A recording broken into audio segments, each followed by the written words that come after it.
Should we go to a Partimento from the book? So maybe we'll just... That's the next, exactly. Okay. We have Partimento, which we have in different ways. This is from the book of 1782. And it's actually very, I play a few bars.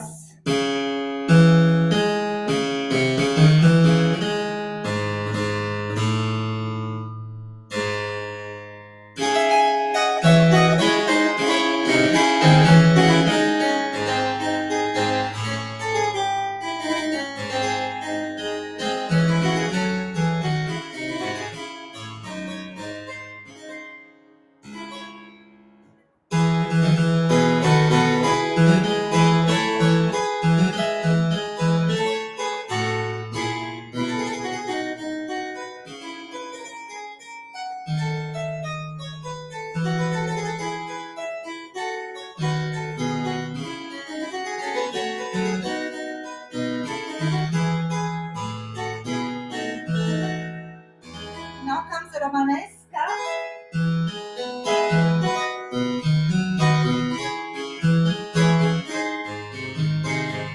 Inversion.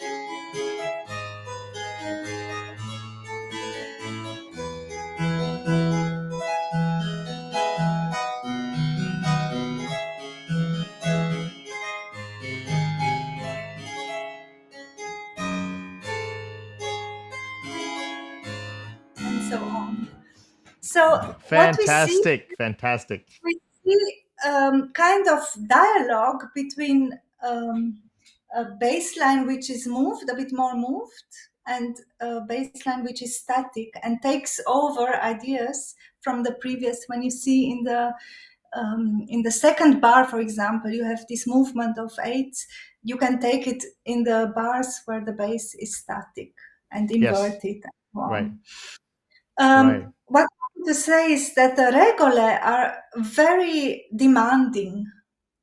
And this was one point. The regole are not easy. The first examples of Partimenti, so we have a third, just rules, which are similar with Durante in their concept and so on. But then comes a few Partimenti without numbers, and then some which are not difficult, but then they are really demanding. So your question was if they played these things. I could imagine that his pupil, Maria Fyodorovna, she was able to play quite well.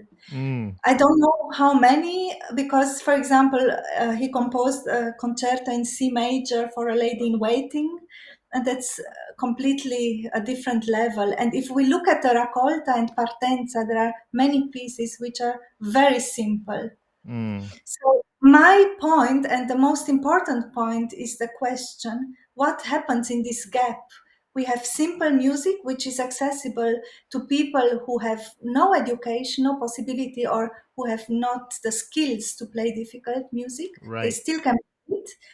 But people who are musicians who are able to get a good education and to play what they look at, they can ornament, improvise, and compose and do something also with the simple pieces if they know to play Partimento.